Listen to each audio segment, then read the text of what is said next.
there's a trend on TikTok where a load of people are realizing how great Haley is to marry in Stardew Valley. And they're doing these like really incredible animations over the top of a song called Good Luck Babe by Chappelle Rowan, which, by the way, absolute bop. It gives off very classic Marina and the Diamonds vibes.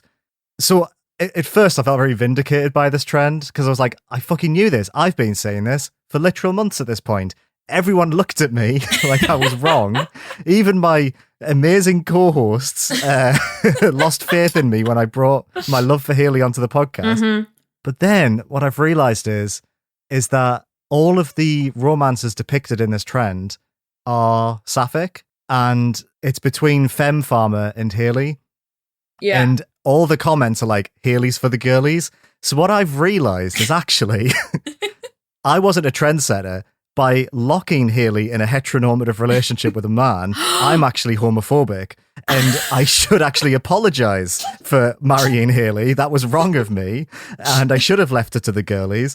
However, it has led to me being on such a specific part of TikTok that I'm now getting TikToks with femme-presenting people listening to that song by Chappelle Rowan and saying, the only people getting this song on TikTok are lesbians, so if you don't know you're a lesbian yet, this is your sign. And I'm like, why am I here? I am so far from where I need to be. I need someone to take me home.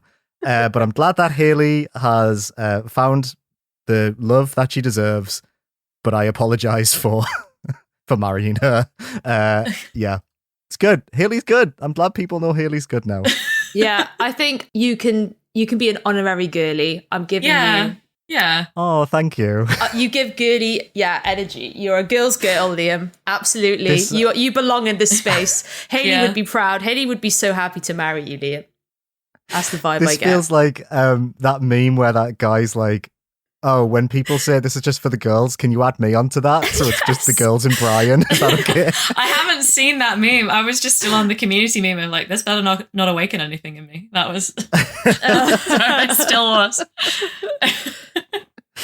No, I'm just happy that Haley's getting a bit more love, even though I still can't see it on the cards for me. Haley, sorry, babes. I can't see it. Sorry, you're just wrong. There are so many other... I'm a sensitive person. I can't have all her energy. It's too much for me. But I do like the meme. The meme is very good. But you know what? I'm not in the girlies chat. You can replace me. we can switch. Yeah, that's fine. If it means that I can still be married to Haley. I'll have like little guy energy, and you can be a girl's girl, Liam. We'll switch. Yeah, I think that still fits. I think nothing would change about our personalities if you became the little guy of the podcast. Okay, I like that. Yeah, that's so funny. I don't know what to do with any of this. This is just incredible. Rebecca, I think it's time you played Stardew Valley. I think it is. I was looking at my Steam stats earlier, and I need to get back to Stardew. That was the takeaway I had from how long it's been since I played Stardew Valley. I think 1.6, baby, 1.6. I think you would murder me if you knew how long it had been since I last booted up my copy of Stardew Valley. Oh, it's been a while for me as well. It's been quite a number of years. I'm scared. Yeah, I am. I don't know whether to just restart at this point. Hearing Liam talk about it, I was like, oh God, do I actually really want to play it for the 4th time? And you know what? That's not even that many times for Stardew. Oh, people, like 4 times. I've done Switch, PC twice, and my phone. Wow. It's just like, do I really want to go again? Do I have the energy? I feel so bad because, no, I don't regret it really, but I feel kind of this guilt. Because I am still on my first playthrough of Stardew Valley. I'm not very far in. I did hit hour 800 on Animal Crossing New Horizons this weekend, so that's where I'm at, 800 hours into ACNH. Yeah. Life Sims. I mean, yeah, you don't need Stardew Valley. I think you're either into Stardew Valley or you're into Animal Crossing. You're into Animal Crossing. You just need to accept that. Like, I'm clearly into Animal Crossing. No, at this point, if I turned around and said I'm not into Animal Crossing, it would just be the most blatant lie ever committed to audio in human history. I mean, I'm shocked. I feel like most people, once you get close to 1,000 hours of a game, you hate it. Like everyone I know who's got 1,000 hours in a game, they're like, I regret every second I spent on that. Wow. I guess it's mainly toxic multiplayer games, not Animal Crossing. Not cheery Animal Crossing. I mean, like, so last year, because you get your stats from Switch, I only played like 50 hours last year. So there's like a big concentration in lockdown and then like a much, much more casual approach to it. Yeah. From then on. So like, I think it just works as something to dip back into. Okay, but like, who would you marry? Who would you marry in Animal Crossing? In Animal Crossing, who would I marry? That is such a good question. Also, I've just googled the hottest Animal Crossing characters, and this is a wild fucking list. Okay. Oh, I'd love to know the top 5 on that list. Yeah, Name actually, and shame the site and tell me the top 5. Please tell us. This would be amazing. So I'm on a website called New Normative, which I've actually written for like literally maybe 7 or 8 years ago. I have not seen this in a long while. This article is by Emmy. Hello, Emmy. Maybe you listen, I don't know. This article is iconic. It's called The 7 Hottest Animal Crossing Villages. Rebecca, would you like to maybe, do you have an Animal Crossing villager you would marry before I go into this list? Not especially. Also, there are like 500 villagers, so the odds of me having even met any of these characters are fairly low. So, I mean, the answer's Apollo. Apollo is the answer, surely. Is Apollo the answer? I don't know. I have very strong opinions about who my besties are in Animal Crossing, but I don't feel like there's a romantic vibe going there. It's like very much where I go for. Okay, the eagle characters are not for me. Apollo's a big eagle, right? Yeah, Apollo's a big eagle. Okay, so on this list, Fauna is on here. She's like a little deer. I know Fauna. She has that cute character trait where they put the eyelashes at the bottom. I love that. Mm. Yeah, it's cute, that. Yeah. Then Ruby, who for me looks like fucking terrifying. It's like a white rabbit with like very soulless eyes. Okay. Yeah, that's an interesting one. Okay. Then Zucker is also on here. Zucker? The one who looks like Squid Ball. He's the Squid Ball. Oh, he's the What? He's the was it teriyaki themed or whatever. And also a duck called Quilson is on here. He's got like the sleepy eyes, very dopey. What? He looks like the lead singer of an emo band. How is he? Oh, Quilson, so proper, so commanding. Love it. Love it. So commanding. Oh, God. Emmy. This is incredible. What is happening? Yeah, those are some of them. But I appreciate this list. I will have to look this list up. But generally I see Animal Crossing as a place I go when I am exhausted from the fact that like I am addicted to shipping in most other franchises that I'm into. Although, actually, if you don't ship CJ and Flick, then what are you even doing? Come on. Well, yeah, that's true. Flick is the bug person. Who's CJ? CJ is the beaver. The beaver who does the fishing tournament. Oh, okay. Okay, I see that. And they're roommates in universe, but they refer to each other as partners. Roommates. Roommates has got They were roommates. Oh my God, they were roommates. They were roommates. If you want to know what they look like, Rachel, they're just above Rebecca's. Yeah, I see them. Several iterations of them behind me. So very cute. They're very cute. They have a very cute relationship. One's a beaver and one's a chameleon. Don't ask me how it would. I don't think we need to think about how that would work. But like, incredible. Yes. But yes, I have like many platonic life partners on my Animal Crossing island. Like, I would not let them go for anything. You're all in one consensual relationship. Yeah, it's really, I don't know. Sometimes I suspect that there's something going on behind my back. Like, Clyde the horse, he went through this whole phase of leaving clothes at the women villagers like houses, and I was like, Clyde, what are you doing? Oh my God. And I caught Amelia and Monty having like a very flirtatious conversation once. That's happening, I think. Drama. You can't spend 800 hours on a life sim and not make up gossip. It's just impossible. I was about to say, you can't spend 800 hours in a game with only 50 hours of content and not find your own fun. Oh, no, man. I think there's more than 50 hours of content, but then again, it was a very lockdown game for me. So. Yeah, same. Oh, my goodness. Anyway. I'm just looking at the list of Animal Crossing characters, just seeing which one I would marry, and I don't think I could see myself marrying any of them. They're so cute. Yeah, they're too cute. They're too I cute. know, right? We're just like a big, happy, siblingy family. Apollo is giving that some sort of energy, though. The eagles in general are giving an energy. They're just not I just for me. think Apollo would hold me really nicely in his feathers. He's got like his leather jacket going on as well, which is like he would like swoop in and save you from. I mean, there's literally no danger in Animal Crossing, right? A tarantula would be scuttling around, and Apollo would come in and save you. Yeah, he would step on it. I have one more question about the Hayley thing before we move on to the actual topic. This should have been an episode. This is extremely clearly it should have been an episode. But so what is the through line from the Goth Hayley mod that started all of this? Like, do you still feel like the need? I love that you bring that up all the time.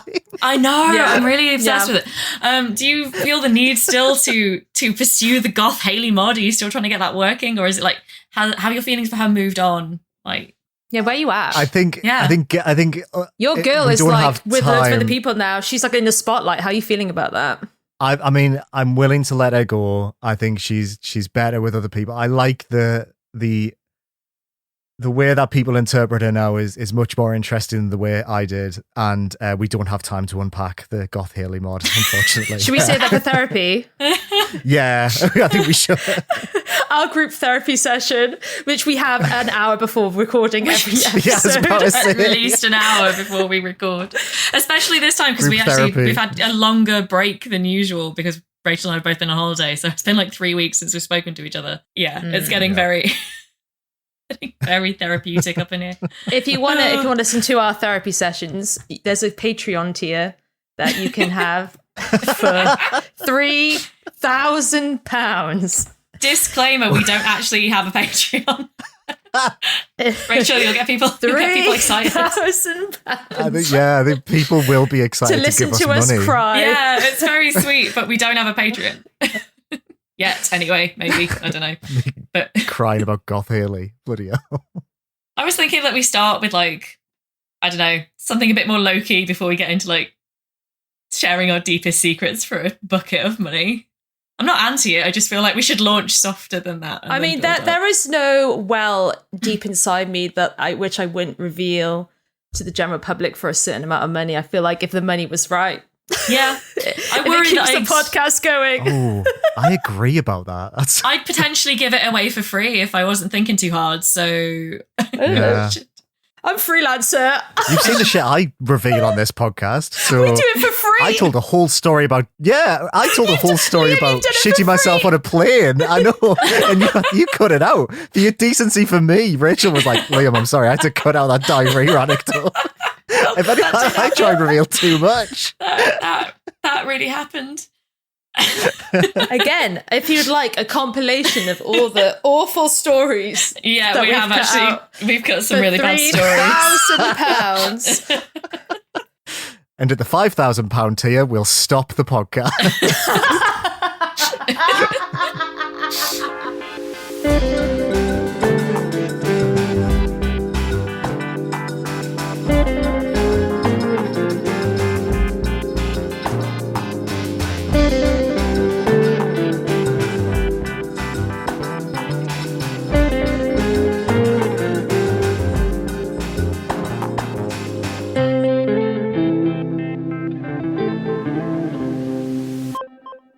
And welcome back to Indieventure. This week we're celebrating our milestone 15th episode.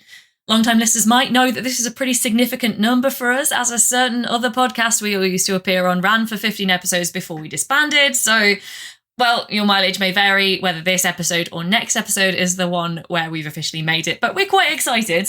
And that's the main thing.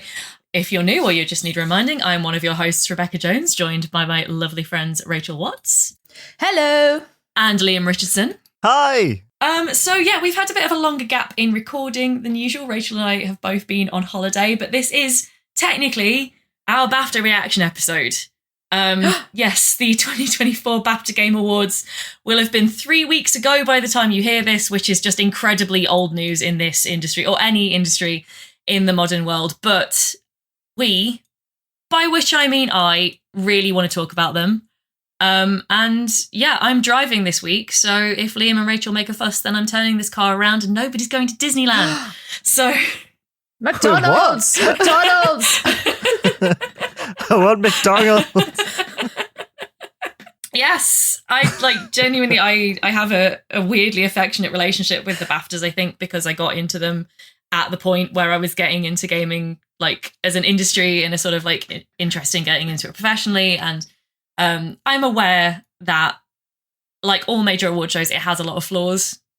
I'm not trying to kind of promote the BAFTAs as somehow better than the other major gaming award shows, but I do like them because they're the last awards to run in the gaming awards season. They're usually like early to mid-April, which is pretty nice for us as well, because another thing that we wanted to do this week was it feels like a nice time to draw a line under 2023 as obviously an amazing year in gaming. We could keep playing 2023 games, indies, AAAs, whatever. Just it will keep us going for several years if we just focused on that one amazing year. But at some point, we kind of need to move on, turn our focus to the stuff that's coming out now a little bit more.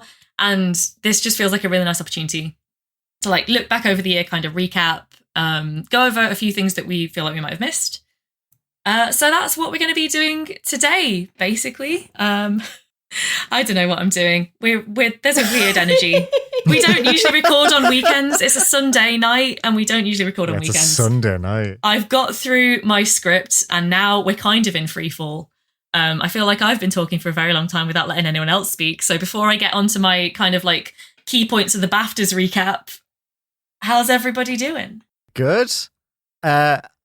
I think it was good that you did the driving the car analogy, because as Rachel said before we started recording, her energy is asleep in the back seat. Indeed. So. Yeah, no, that works out nicely. This script was written before I knew that was going to happen. I'm good. Yeah, I'm tired. Yeah, me too, to be honest. I think, the energy of this episode is going to be very Sunday evening. Yeah, so we'll see relaxed. if the listeners can pick up on that. We're quite relaxed. Yeah, very cozy, nice little chat. Reflecting on some. We've all played a game from last year again. We're going to chat about that. It'll be good. I'm excited. Yeah, it's gonna be a fun one. I don't sound it, but I am. Yeah, no, genuinely. Like, we've also reached that level in friendship, I think, where you can be quite laconic around one another. You know, you don't feel the need to like ensure that you're projecting the socially acceptable emotion or even the emotion you're actually feeling. I think it's just now like we can kind of all slump in front of one another a bit more, and I think that's kind of showing in tonight's energy. Yeah, I think so. Yeah. Also, there has been a cattail in front of Liam for the absolute longest time, and it is delightful. Oh, she's going through her 3-monthly phase of being obsessed with me this week. So she just will not leave me alone. Bless. She just wants to give me head bumps all the time. Bless her heart. Yeah, I thought it'd be cool to just go over like some stuff from the BAFTAs and the 2023 Gaming Awards more generally, because I think there's some interesting stuff to highlight.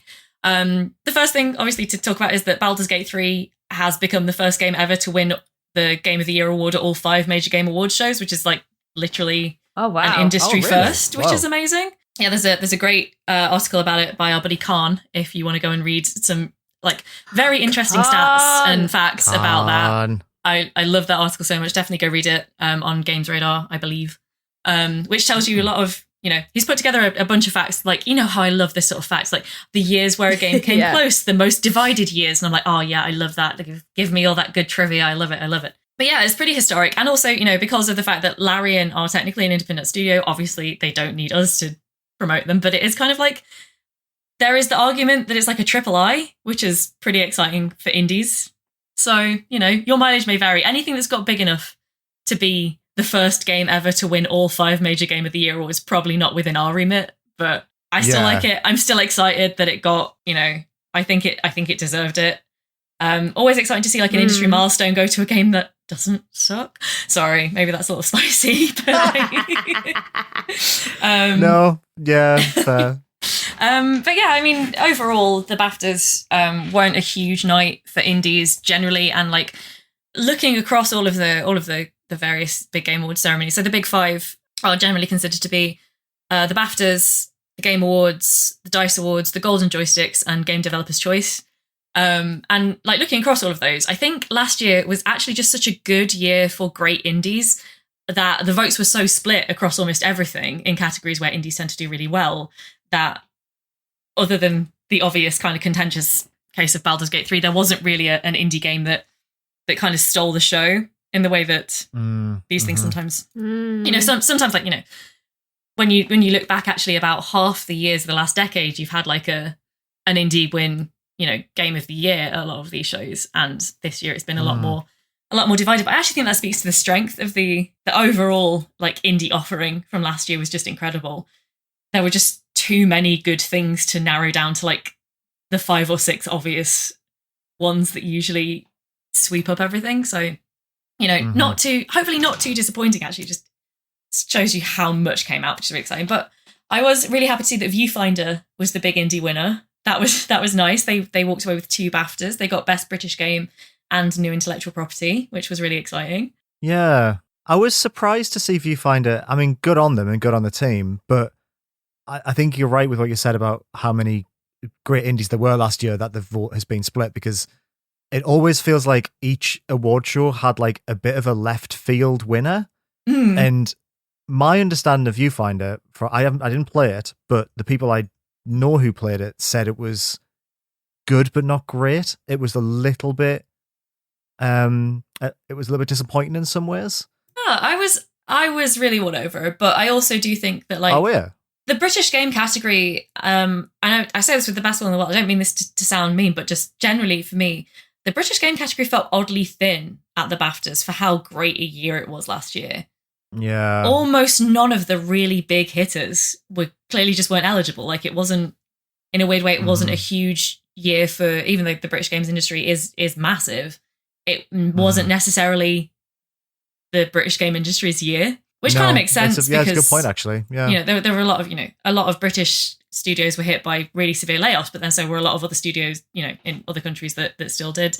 I guess sometimes you just get a lull occasionally in, a lot of British studios, like, the big studios are all kind of gearing up to stuff that's not out yet, I guess, in Britain. And, just the amount of places that are putting out a lot of really strong indie stuff, I think it is just, that's kind of how it shook out. But I was really happy to see Viewfinder get the win. It was my personal pick from certainly from the Best British Game nominees.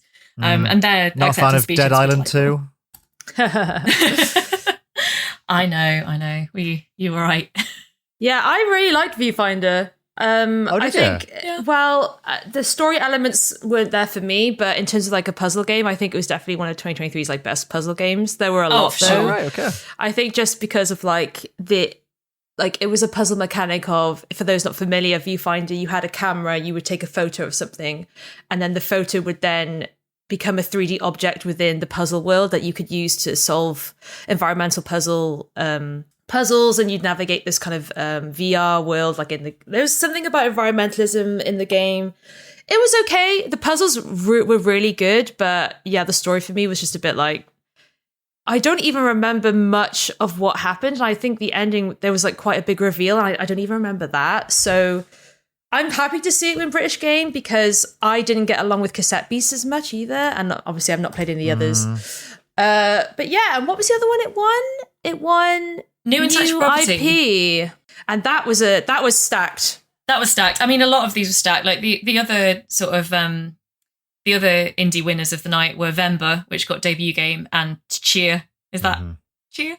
Tchia. Tchia, thank you. Game Beyond Entertainment, and like debut game and Game Beyond Entertainment and New Intellectual Property were all really stacked with indie nominees. Like if you want a couple of dozen good indie recommendations, basically just go and like look down that list, because all 3 of those categories, I think there was like maybe one non-indie in all of them. Oh yeah. I'm happy to see Tchia win Beyond Entertainment, because the way that game was made and the developers behind it, they're from New Caledonia and they're native to there. And then the game is obviously set in New Caledonia, and Tchia in itself is just like such a celebration of that culture, and in a way that we've not seen in games before. And as much as I love Chants of Sennaar, Goodbye Volcano High, Terra Nil, 30 Suitors and Venba, which are the other nominees, for me, a good winner just because it just explored this new aspect of like a new voice in the industry we hadn't really heard before. But to be fair, absolutely. like Venba and Thirsty Suitors also fit that. But I'm glad that Venba won debut because to be fair, I love Venba. I was not expecting it to go down so well just because it is about an Indian mother making like food for her Indian family and the game is around like an hour and a half. So I was like, it's a beautiful game, but I don't know if it'll win out anything. I'm so happy it won debut game. Like that's like it's made by one person. Like it's just such an achievement. The sentiment of that game is nice, even though it was up against two of my favorites. Well, Cocoon was one of my favorites, and all of us liked Dredge. But there's just something about giving it to Venba that seems just really heartfelt, and like I was happy to see it win debut game. Yes, I completely agree. I think thought it wouldn't win anything. Well, that's the thing, right? And there's so many games that came out last year. Also, I think it's really funny that we did, for like 9 months of last year, a podcast about indie games, and I didn't know either of you played Viewfinder. Like, just so much came out. I mean, yeah, it's just, you know, I watched a bit of it streamed, and then a friend of the podcast maker's really into like the sort of liminal space puzzle games. So I feel like I was more on the edges of it being played, like pointing shit out rather than sitting and playing it myself. But I have strong opinions because I like the design and I like the cat. The cat's cute. Right, I can't remember the story. I don't know if I ever knew it, but you know. Yeah. But that's the thing, like there were a lot of good puzzle games last year, and my favorite puzzle game was Cocoon, so I didn't talk about Viewfinder a lot because makes sense. My number one went to something else. Well, friend of the podcast Mick has now bought Cocoon based on your recommendation, so yay, I hope you enjoy it. When the podcast speaks directly to you. Hello. Chants of Sennaar, I really wish that would have won something. I don't think it was even up for that many awards. Was it? No.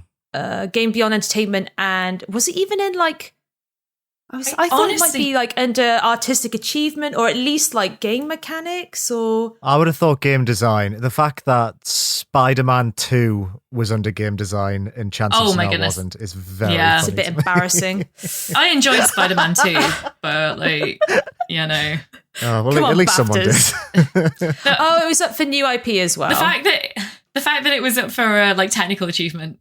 What was? Spider-Man? Spider-Man 2, yeah. Look, I will defend to the hilt that Najijita winning Best Performer in Leading Role was like super well deserved. That was just another example of a category that was completely stacked, right? Like all the performance categories, like Game Beyond Entertainment, I could not fault anyone winning. I wanted them all to win because I just thought it was such a strong year for so many things. Like when Game Beyond Entertainment came up, I was like, I can't be mad no matter what wins. Like it's just all so good. Yeah, everything in there was really good. I'm surprised that again, the actor who played Miles winning performer leading role. I don't know. I just feel like it was such a similar role to what he played in Miles Morales and the first Spider-Man, and then you had these sort of like breakout roles from like Amelia Tyler and Baldur's Gate 3 and Neil Newborn, and yeah, I don't know. I just sort of like the thing about the BAFTAs is sometimes I feel like it swings so strangely in some of its wins. There definitely are some really strange, like there's some weird out there choices go on. But honestly, for the Spider-Man acting nominations, I was actually like, to be fair, I think Yuri Lowenthal and Najijita both brought stuff to the characters that really was above and beyond compared to the rest of the trilogy. And I was like, I can't fault that. I think it was really Miles's game. And I think that, you know, having Peter kind of have the kind of, you know, the arc that he went through as well. Like I've always been impressed by Yuri Lowenthal, but I did think that he was really genuinely really put in a good performance there. So can't fault it. Obviously wanted either my vampire husband or my on fire wife to win just to get the recognition. They were both up for it, but like can't fault it. I haven't played Jedi Survivor, so I couldn't speak to that, but considering that like the rest of the nominees were all really strong, I was like, yeah, fair enough. The only other thing that I wanted to touch on for this little recap was, I don't know if either of you actually watched. I always watch the ceremony. That's kind of my thing, is I never watch award ceremonies except for the gaming BAFTAs. I always sit and like have a nice little takeout or something and watch it live. Just, it's a little tradition in my house. And I really enjoyed the acceptance speech for Dave the Diver winning game design. Did you guys see the clip of it or anything? No, I didn't see this. No. He was very good. The guy, they sent one guy from Mint Rocket He was really good. Like, also props to someone for getting up like alone and unsupported by your team on stage and giving an acceptance speech in what is at best like a second language for you. That takes just like balls anyway. And like, it was actually a very funny speech as well. And I'm like, damn, I wish I could be that funny in a second language. Which ended on him saying, thank you for not nominating us for best indie game. That's amazing. Did he really? He did, yeah. It was a very, very like lovely speech, and had some good funny parts in it, and ended with him being like, thank you for not calling us an indie game, which I thought was great. Oh, that's cute. I was like, nice. I don't know. I mean, I'd like to play Dave the Diver. I don't know when on earth I'll get round to it, but like, I'm definitely won over by the guy who represented Mint Rocket at the show. He was really good. That's nice. Yeah, I mean, so that's kind of like the rounding off of 2023, I guess. For indies, I feel like it was pretty representative of how indies have done across the board in the past year. Just so many of them, it's really hard to pick a favorite, I guess. Yeah, in tough competition from a AAA industry that sort of broke cover for the first time in a couple of years as well. Like, absolutely, we'd had so many fallow years in that particular side of the industry for some indies, for things like Venba, you know, a game that was just so out there and personal to win any awards at all, went up against things like Baldur's Gate and Alan Wake is amazing. Yeah. Are there any indies that we think were underrepresented in awards shows? Are there any indies that we wish we'd seen take home a couple of awards? I really feel like I would have loved to have seen Pizza Tower win something, maybe for animation or best debut. But yeah, what about you two? Rachel, you look like you're maybe not on Earth right now. I'm trying to think desperately. That's a good question. I should not spring a question on you today, Voltaire. let me give me a second, Rebecca. You go first. Okie dokie. Well, this is. Can someone wake Rachel up for an answer to this question? Is that all right? Will she mind? Just gently shake her shoulder. Yeah. Hey, Rachel, we've got a little question and you can go back to sleep. Is that okay? McDonald's. Yeah. No, we'll get Ian Nuggets in a minute.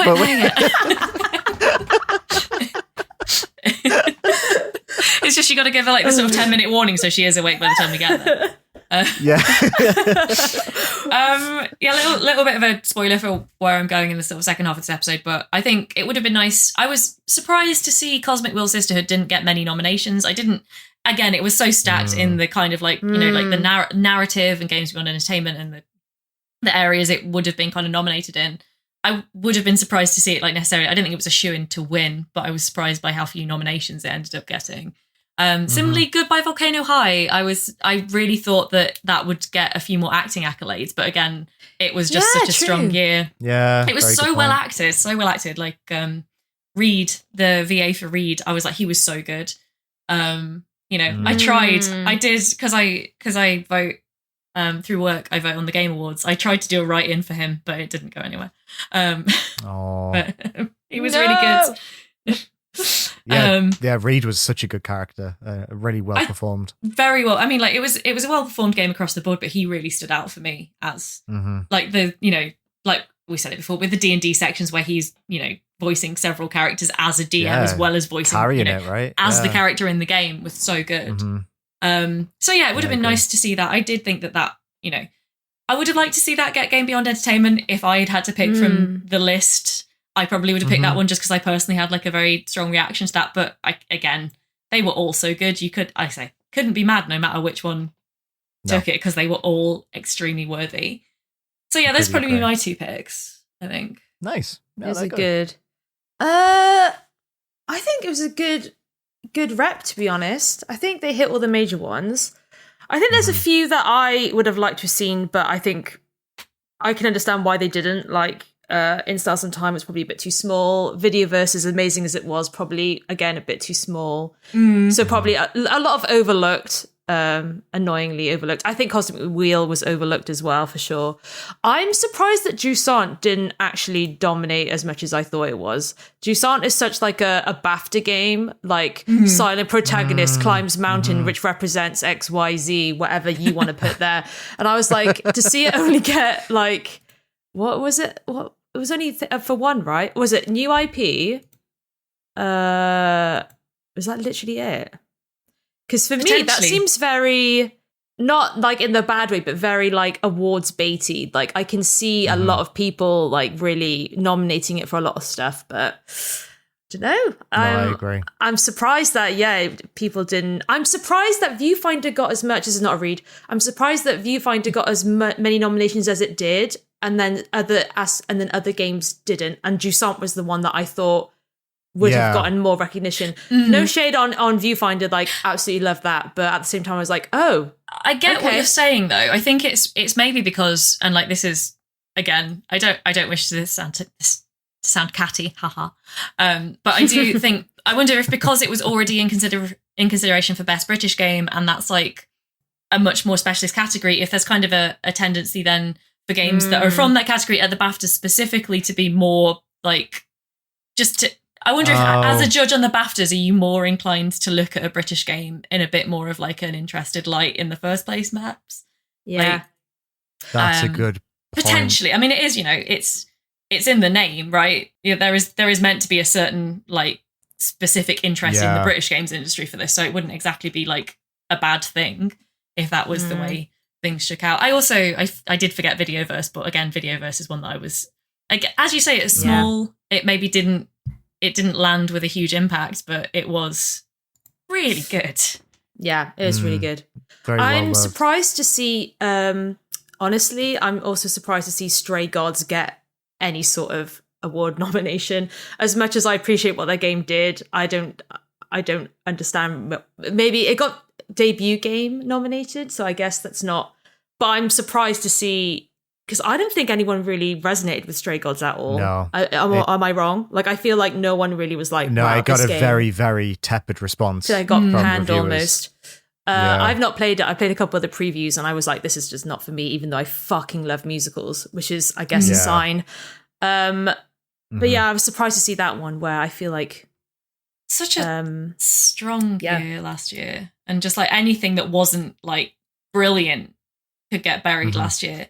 The thing that has occurred to me about Videoverse as well, the thing that surprised me about Videoverse is it's a game about someone's history who is, later goes into the games industry. And I'm kind of surprised that feels not like award baity, but like it'll have a certain, like, writers love books about writers, and I would have thought that like gamers love games about gamers, but apparently not so much. It was kind of the first game I can remember playing that was kind of like a semi-autobiographical thing about deciding to join the games industry, which is in another industry that would be very, very lauded by the industry, I think.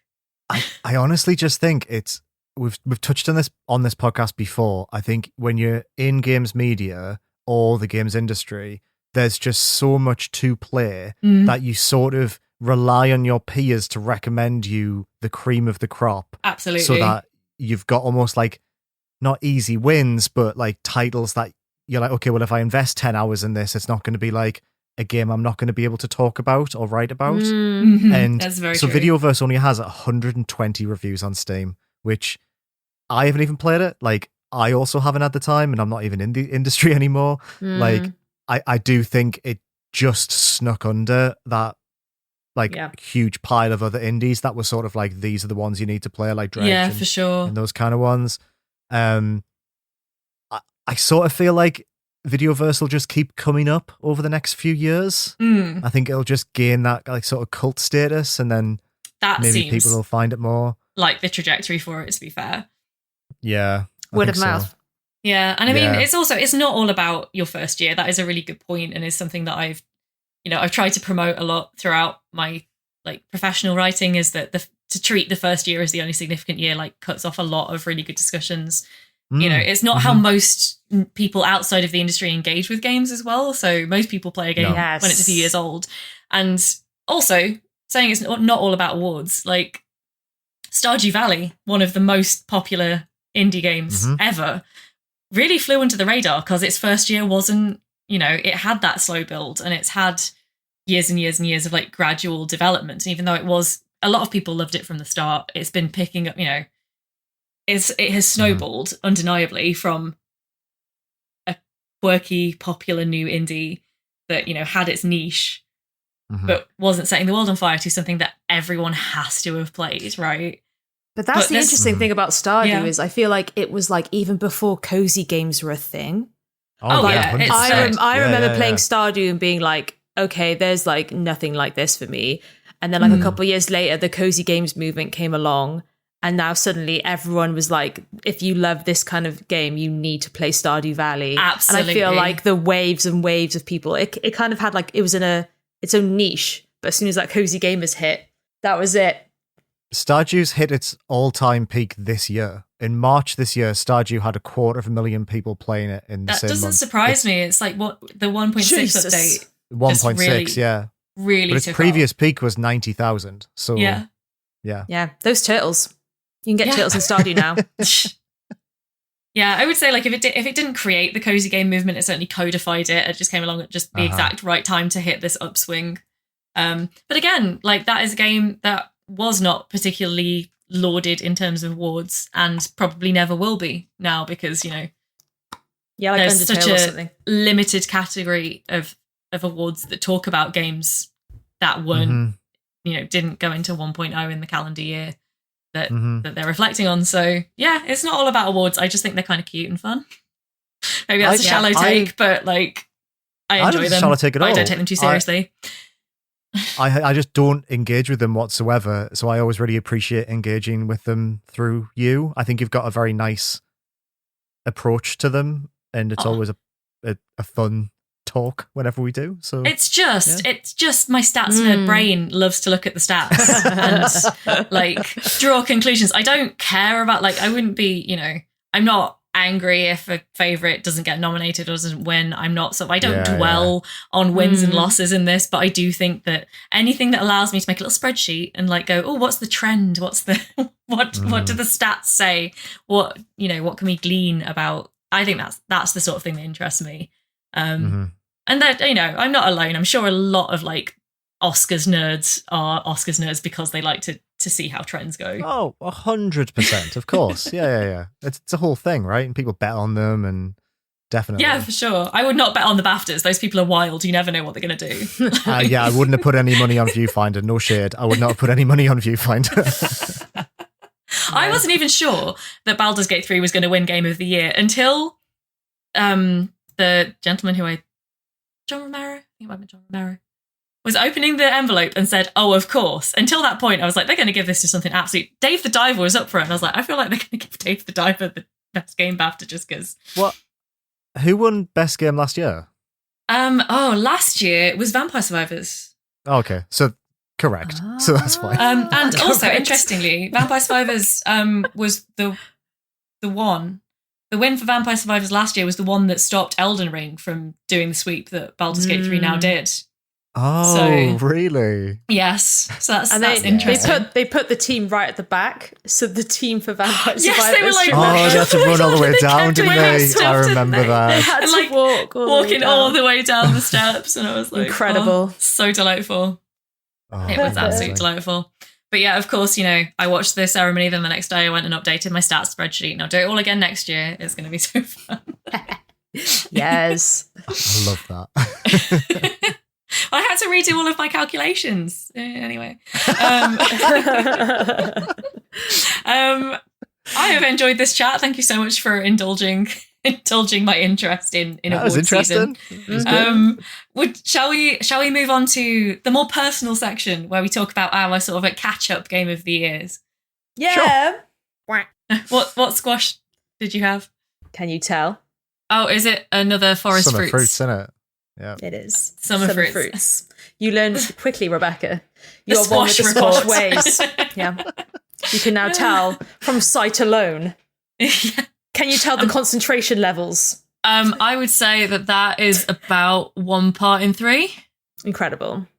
That is really good. Wow, you've become the squash master for somebody who never had squash for the whole life.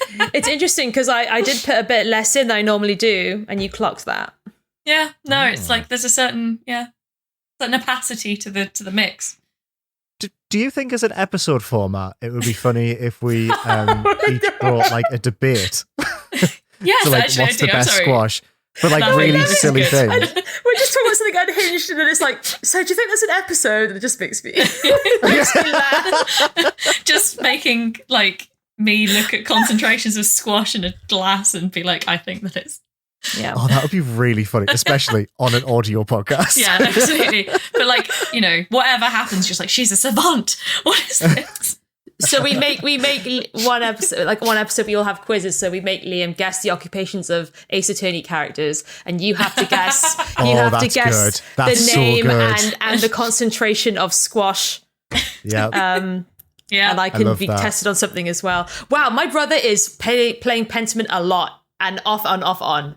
I knew this would happen. Does something happen? Because I feel like Steam pops up people playing. It shouldn't be this often. The pop-ups should not be this frequent. Do people exit games a lot more than I do and then restart them? Because I just feel like... Sounds like Rachel's brother does. Yeah. But do you not get that? Like, I'm actually happy he's ago. playing Pentiment, though, because that's a fucking amazing a good game. It's a I'm good going to go game. offline. There we go. So I'm glad he's listening to me. Literally at the end of like every year, I'll give him like 5 games to play, and then he just makes his way through them. He's a bit late with Pentiment, though, but I think he just finished... He just finished Elden Ring, so I think he wanted an indie to play it. So I was like, play Pentiment. Oh, wow. My God. But yeah, I gave him like a little bundle of the freshest indie picks. That's fantastic. Just handpick them. Oh, and then that's he plays nice, them. yeah. He plays them like a year or two later. Can you believe that? Wow, can't relate. That must be nice. In his own Everyone time. in my life. I know, Everyone right? in my life, Rachel, listens to you. You were the one who gives them recommendations. Yeah, for the that's pretty fair, to be honest. I wish I could just say really rogue picks, but I don't have any.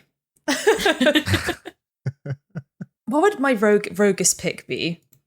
I'm trying to think. If I was just to like lose everyone's respect immediately, I can't think of one. There must be one. Mine would be that game. He's the guy who does like they're all about having sex with men, but they're all like abstracted slightly. I to, like, know the one you mean. I can't so like remember his you're name. driving a car and you're like wanking the car off. Maybe that one. What's that called? Like the Radiator trilogy, isn't that like one of I them? know Is who like you mean. Oh my god, how do Is that I what Google this without going on a list? What's that called? Now it's man wanks off car game. Oh god. Have Found fun it. with Found that. it immediately. Someone said, "What's the game where you're jacking off a car and avoiding cops?" What's it called? Stick shift. Does Stick no one shift. know? Oh Stick shift. yeah. There you go. There we go. I mean, Yeah. I I'd would have recommend recommended that. You should recommend that one. I thought. Oh, I did remember his name. Robert Yang, right? Oh yeah, Robert Yang. That's yes. Oh, he made a game about the hunky British lads who hit each other with a chair in Yes. the yard. I never knew Yeah. he did that. And they were That's like so funny. smoking. I love Yeah. that clip That's one of the best videos. They give each other a little kiss before they hit each other with the. with their like their garden chairs, and they're all topless as well. Yeah, I It's did great. not realize he made a game of that. That's so funny. I mean, I don't know. I don't think that's the most disreputable recommendation, to be honest. The car wanking one. Yeah, sure, why not?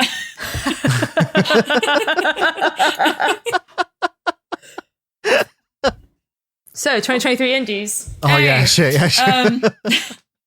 We've decided to sort of send out 2023, the amazing year for games, if not necessarily for the games industry that it was. We're going to send it out in style by each picking one game that we didn't get around to before our sort of little Game of the Year voting episode last year, but that we really, really wanted to give a go and see how we felt about it. It is just so hard, as we've already made very clear, to get to all these games by the end of the calendar year. So we've done a little bit of a Game of the Year redux for this one. And again, because I'm driving this week, I was like, we've got until the BAFTAs to get through, to get these The done. BAFTAs is the And deadline. then after that, we look into the future. So yeah, I feel like, I don't know how you guys, we all sort of went and picked our games using our own means. I've certainly chosen one that a lot of people were like, this is going to be one of your games of the year, Rebecca, you're going to love this. And I just, with all the best intentions, did not manage to get around to it until like last month. But I'll probably enough about me. Who wants to go first and kind of go over there? What's Liam's? Liam, what's yours? I don't know what yours is. It's a good question. I'll begin this with a small story. My sister came over to hang out a few weeks ago, and bless her heart, she listens to every episode of the podcast, and she was talking about the podcast. And she said, I really love Rachel and Rebecca's recommendations because they always bring really fun and interesting and cool, narrative games. And quite often you bring games with the same taste as a teenage boy. And she's not wrong. Where's the line, though? No, I completely agree with her. She's not wrong. Anyway, to not beat those allegations, I've been playing a game called Trepang 2, which is a teenage boy game.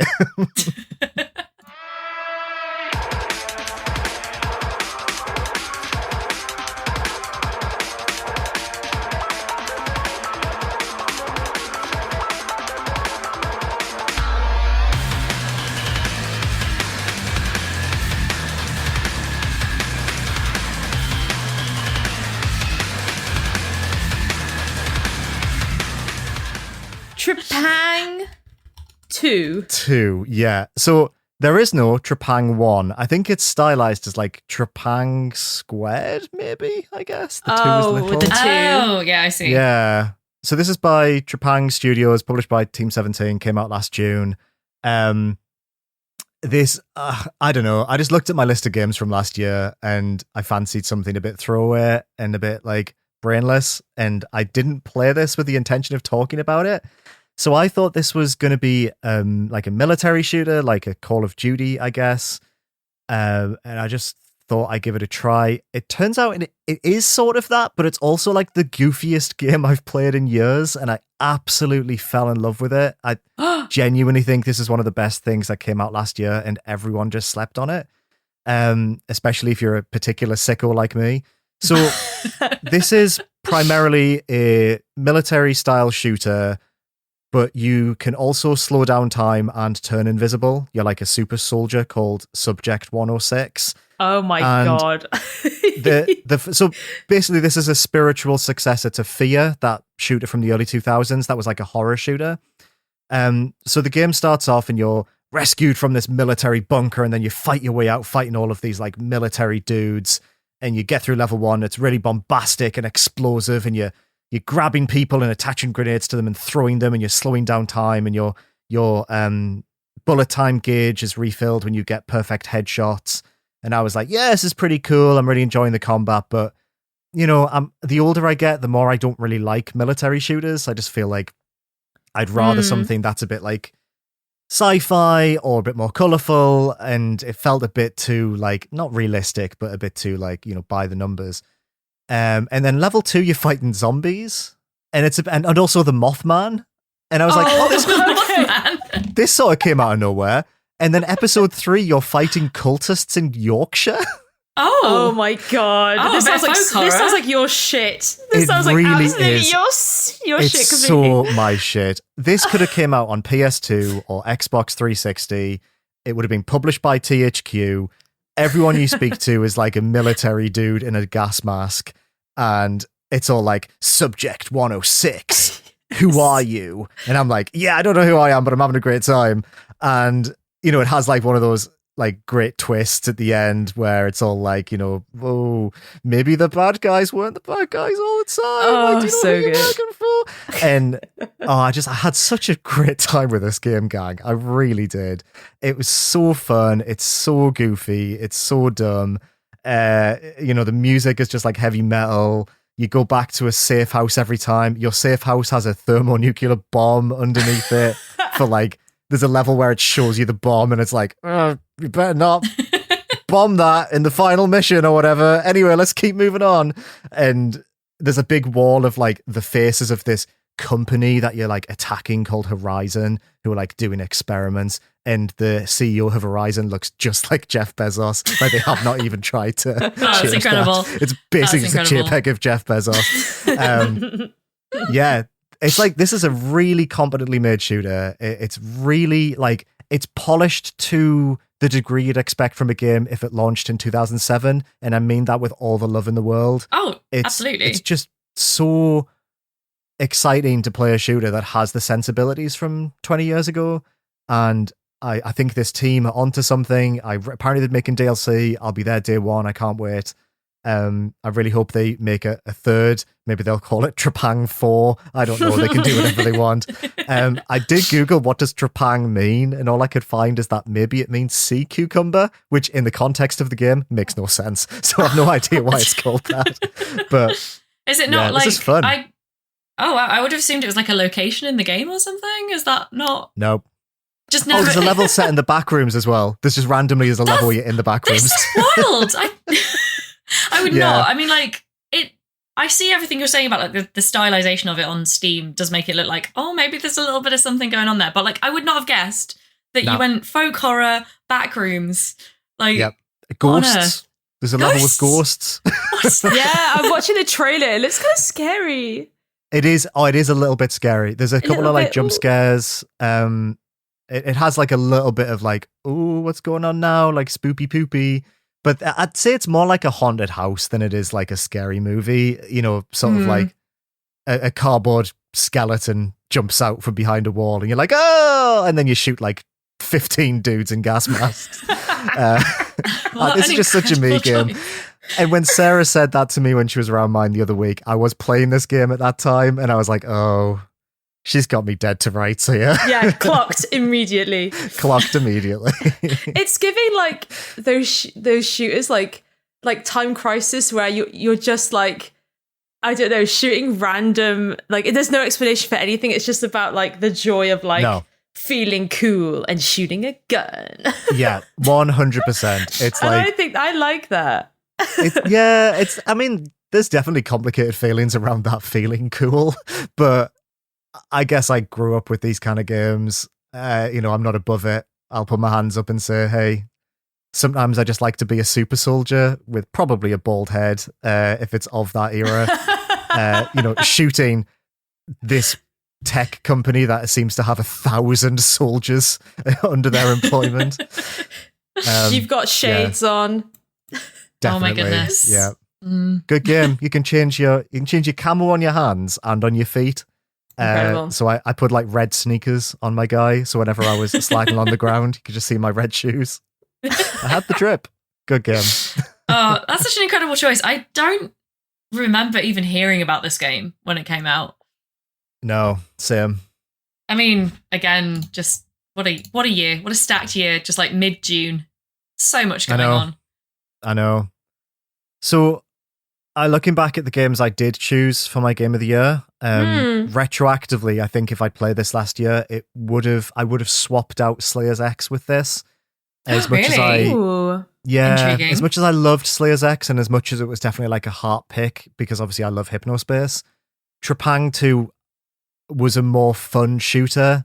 It just for minute to minute enjoyment, I had such a stupid smile on my face. I actually, at multiple points in this game, I muttered to myself, "This shit rules," which I do very rarely, but just sat in my room alone with all the lights off in my dressing gown, just like, oh, this is really good, actually. And I think that's the best award I can give a game.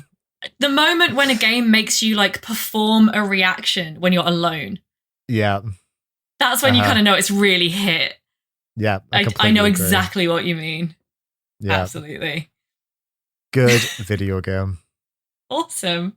There's a demo. For those interested, there's a demo. Yeah, try that demo. Definitely. Rachel, do you wanna do your pick? Yes, I'll do my pick. So I didn't really have a pick. I just was a madman and just played all the games last year that I kind of wanted to. I played a lot of them and was just like, okay, there wasn't many that I missed out on, but we kind of came to the agreement that there was a good game released last year that maybe would push our definition of indie, stretch it as far as we can.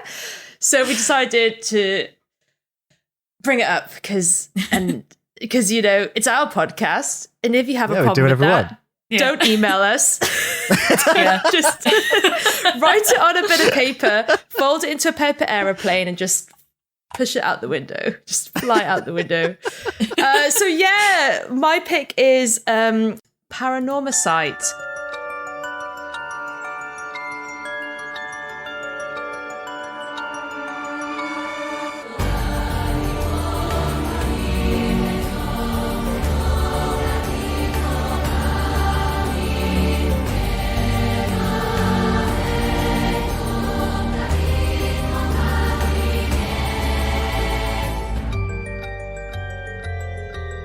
Which is developed and published by Square Enix. And they literally just like dropped this visual novel. It's a horror visual novel back in March to no fanfare, no kind of like, hey, this shit's coming out. They just dropped it and it suddenly just has popped off. And anyone who's played it has been like, yeah, this shit absolutely rules. And this absolutely would have probably been at least in my top 10, maybe top 5 from last year. So yeah, me and Rebecca have played it. I think we came to the same conclusion that it was definitely one of our favorite games of last year, right? Absolutely. Top 10 for me, for sure. So definitely in your top 10. Yeah. The marketing around it was so strange because it is like a Square Enix in-house production. So obviously like that's why we never really talked about it much last year, even though we were both playing it, because it's like, you can't argue that that's AAA. But I wrote about this game for work towards the end of last year and had people coming to me in the comments saying like, I'd never heard of this game, which shows you like, and like, you know, these were people who were like, I love horror visual novels and I never heard of this game. Because if you weren't watching the right stream in like March of last year, this game completely passed you by. And even on that stream, they cut it from the English language release of the stream. It was only in the Japanese version. Yeah, they did. So people thought it was only going to release in Japan, but then it did land worldwide. But just there was a complete mismatch of discussion around it. And it flew under a lot of people's radars. And we had this discussion a few weeks ago and we were like, surely there's more point really in us bringing a game like this to our audience's attention than in talking about like an indie that has become one of the half dozen or a dozen that's broken out to the point where, I mean, obviously we talk about what we're interested in as well on this podcast, but like, you know, a lot of indies made it bigger last year than Paranormasight, which is wild when you think about it. Paranormasight was like, speaking onto your point as well, like I reviewed it for RPS when we were there, and I don't think I've ever done this in a review before. I put in the first paragraph, I just described it really briefly, and I was like, if that sounds like your shit, do not read anymore. And I'm going to give you the same warning here. Okay. This game is best experienced if you do not know much about it. Here are some buzzwords for you. Danganronpa, horror, visual novel, cool, like weird visual novel mechanics which you wouldn't expect, and this kind of like that kind of gameplay. Not cool characters, they're fun, and I like all of them. There's not one I don't like. Other buzzwords, Rebecca, can you think of 80s Japan, very 80s, very Japanese. It's a mystery game, so there's a cool mystery to solve. Yeah, there's numerous cool detective characters. Like part of it's set in a school, so you've also got the kind of like creepy school. Supernatural, psychics, ghost hunters, all that shit. If you like any of that, Rebecca, would you please put like a timestamp? I'll tell you a timestamp for people to skip to continue listening, because this game is best. Go in as unknowing as possible, and you will not regret it. Like, it is a very good game, and I'm so happy we get to talk about it. So yeah, I'll just wait a little bit for those who want to skip now. Maybe play a little bit of music. Maybe play a little bit of music too. Oh, like elevator music. Da, da, da, da, da, or just a little bit of music from Paranormasight. Da, da, da, da, da. I mean, I just like you doing the elevator music. I'm quite enjoying that, to be honest. Yeah, that was quite pleasant. Okay, Ooh, now they've gone. Hello, those who remain. Hey. So yes, Paranormasight came out in March last year. As I said before, it's a horror visual novel. But the reason for me why this visual novel just hits different is the way in which it explores the relationship between the player and what is happening on screen. And it does this really interesting thing with like player movement. So like a normal visual novel, you would like click through certain scenes and the characters wouldn't move as much. In Paranormasight, you have a 360-degree view. You can turn your character on a pivot and look around your environment. And that means that a lot of bumps in the night and a lot of ooky spookies can happen as your character is kind of quote unquote like turned around. And it does some really interesting jump scares with the way that you are navigating this space. You can't move, but your eyesight and where your eye is drawn to when your attention is on the screen creates some really like very scary moments. Like honestly, like I'm such a wimp, but the way in which I had to play more of this game. I was like, this is done so well. Like, I've not seen this anything else. Like, I have to know how they're going to use this mechanic more. And I'll give a very brief example that happens at the beginning is you're talking, you play as like this guy and you meet a woman in a park. You're both there because the kind of full title of the game is Paranormasight, the Seven Mysteries of Honjo, in which there's like a whole lore. I'm not going to get too much into it because it would take a while to kind of explain everything. But the idea is that there's these 7 mysteries in this town called Honjo, and you, playing as this guy, have met this girl in a playground where one of these mysteries, these ghost stories, like this is the location. So you're talking to this girl and she suddenly, she's like, what was that? And you're like, oh, okay, there's a noise. So you start looking around, and as the character, you can like turn around. So you face away from her. As you turn back around, the expression on her face, these drawings, her eyes are like wide and she's like pale and she's like pointing behind you. And she's like, what is that? And you're like, oh, me as a character, I have to like the camera's like not quick either. I have to like slowly turn the camera around to see what's behind me. And there's just moments like that of like, they really leave the tension and the movement and how the pacing is up to you as like a player. And that's just one of many moments where like this visual novel, like it makes you, it's like you're in charge of like when the scares happen. And that's actually really horrible. Cause like, I guess with a visual novel, you click through and then you click and then they just burst into the screen. With this one, it's like, it's up to you to how fast or slow or like you want to, you know, something's behind you and it's a case of like, you just need to turn around and face it, like look at it. And it's just really great. And I just love the way that it just handles certain elements of like horror in that way. And it was just really surprising. I was very surprised, but that's like in the first maybe that's not 10 minutes of the game. Story spoiler at all. Like that is very early game. And it just gets better. If you want to know if the art style is going to freak you out, that I think that is on the Steam store, the one of the screenshots, because the Steam screenshots also like they do a very good job of not being very spoilery, but they will show you that scene of I can't remember the character's name now, but her looking like absolutely horrified. The character art. It's very like there is a certain, I don't know how to describe the art, but it really is very like evocative. That's kind of a very like workaround word while I try and figure out what I mean. I think it's like there's like very washed out colours on everything. And like most of these characters are quite unhappy as people. And you do get that sense, I think, from the way that the art style kind of renders them as this kind of realist, but kind of like very washed out looking and very tired looking. And it is definitely one of those games where everything about the game, including the interface of the game itself, like serves the points that the game is making. Yes. Yeah, I would totally agree with that. So, Rebecca, how about you? Do you want to say anything more about it? I'd love to hear what your opinions about it. Like you, I don't want to go into too much detail because it is just so... It's about a 12-hour game for people who are like wondering.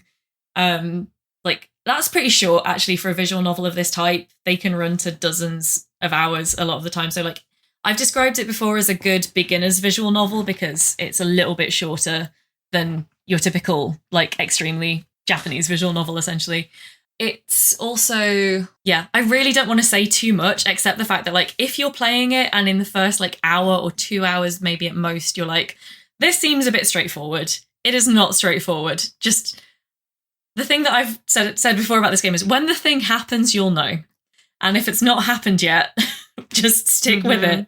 Stick with it, because once it happens, you'll know, and then you'll know whether you want to keep playing this game or not.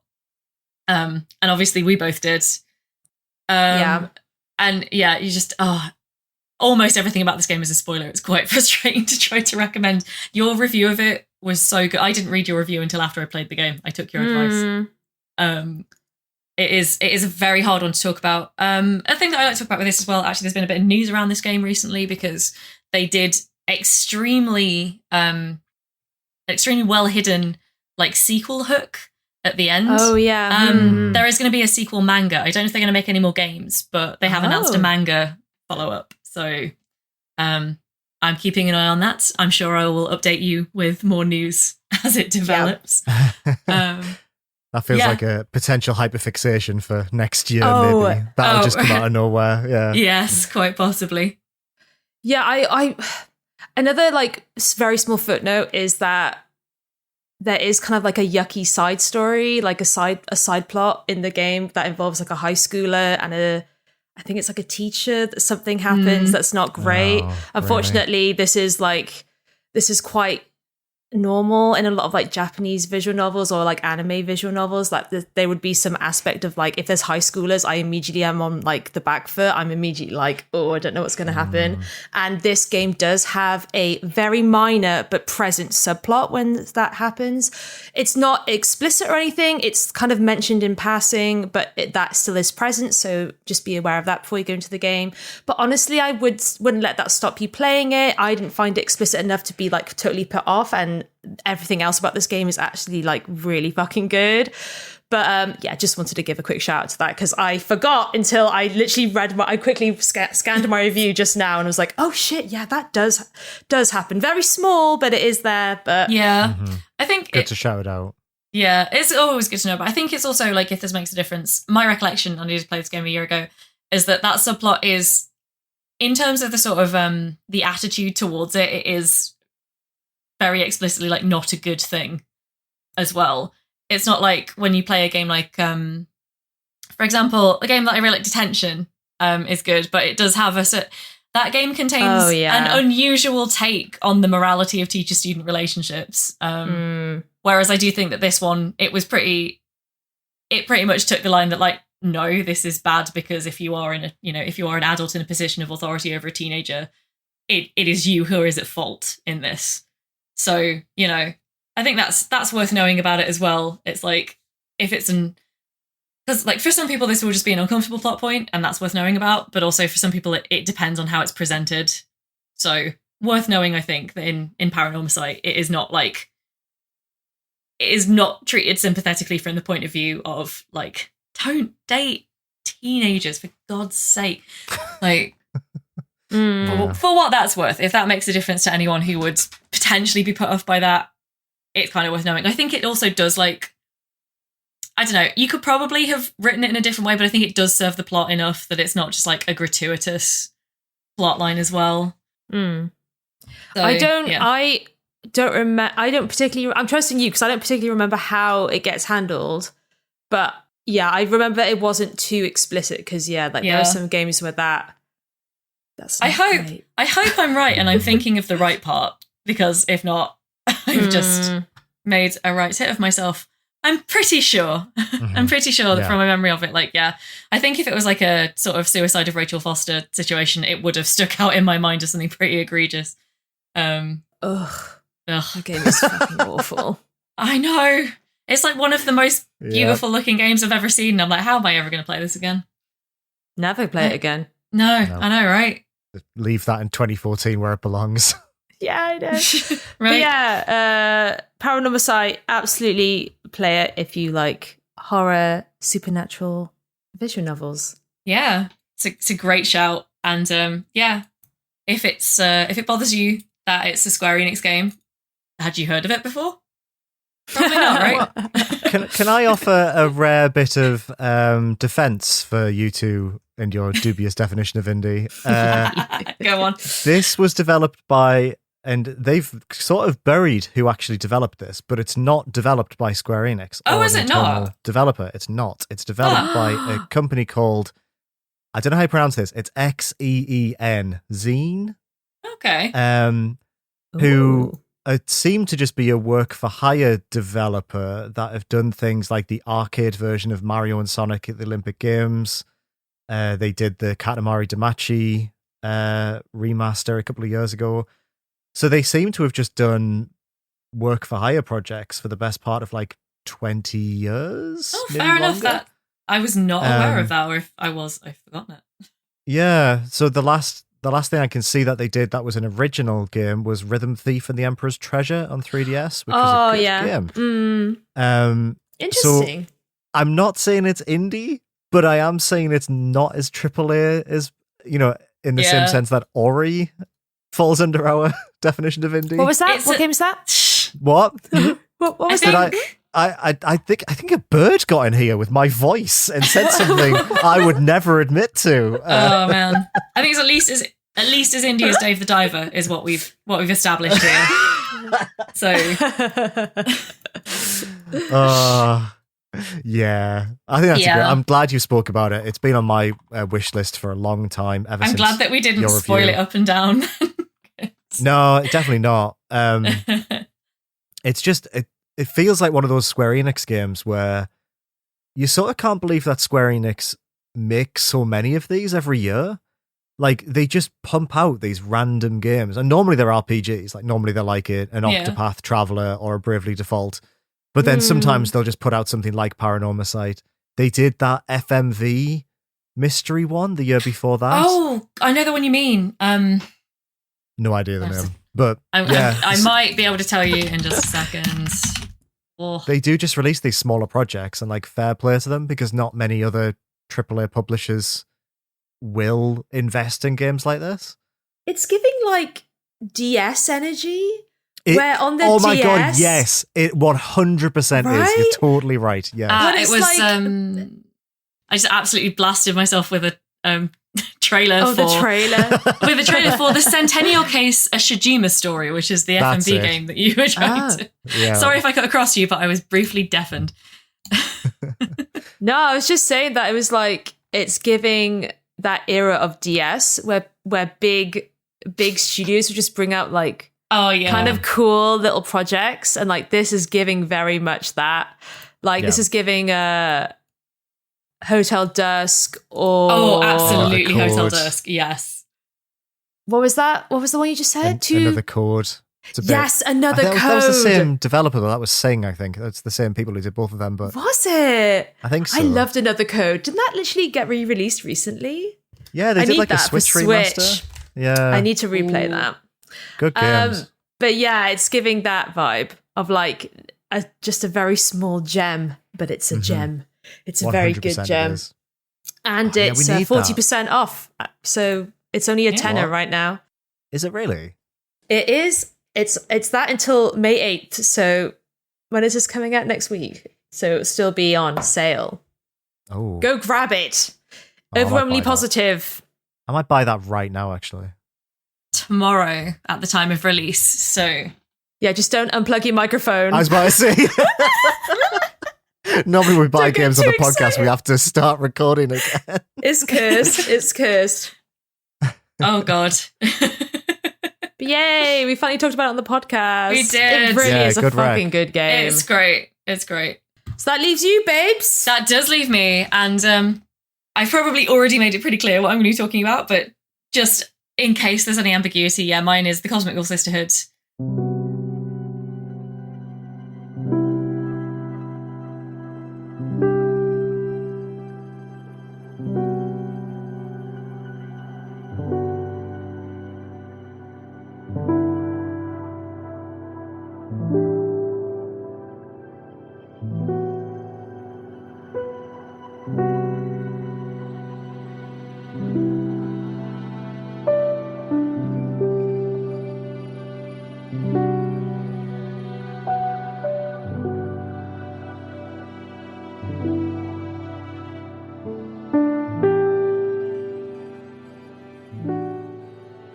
the Deconstruct team Devolver Digital game that came out last, I think it was August.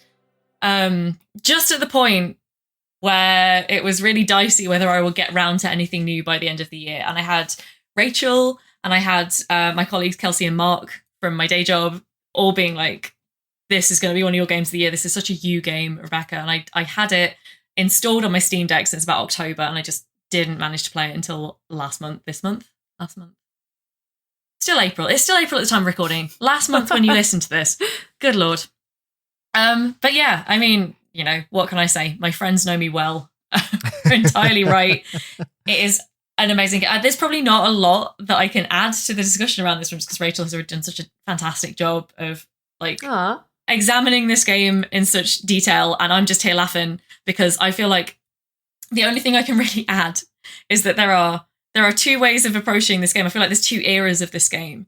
There's everyone who played it before Valentine's Day 2024 and everyone who played it after Valentine's Day 2024, and I'm in the after Valentine's Day 2024 crew. And you know, maybe having seen Abramar's penis before I actually saw Abramar, this has changed my experience of this game.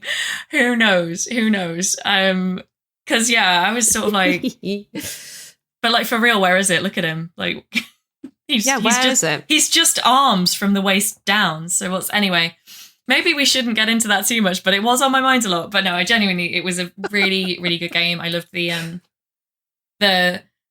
the creativity that you can experience of building your own tarot deck with so many cute little elements. I had so much fun.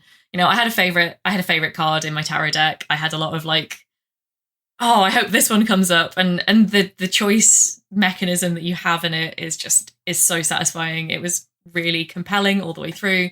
The characters were great. Yes, I was genuinely quite fond of Abramar, even after I got over giggling over the meme, which I think we've discussed on the podcast before. So we don't need to go into too much detail about that again. Sorry, I'm so mature. I was wondering if you bring that up, to be honest, and you did not disappoint. It's the fact that one of my lovely colleagues at VG did a news post on it and worked out that it's the size of 3 Coke cans.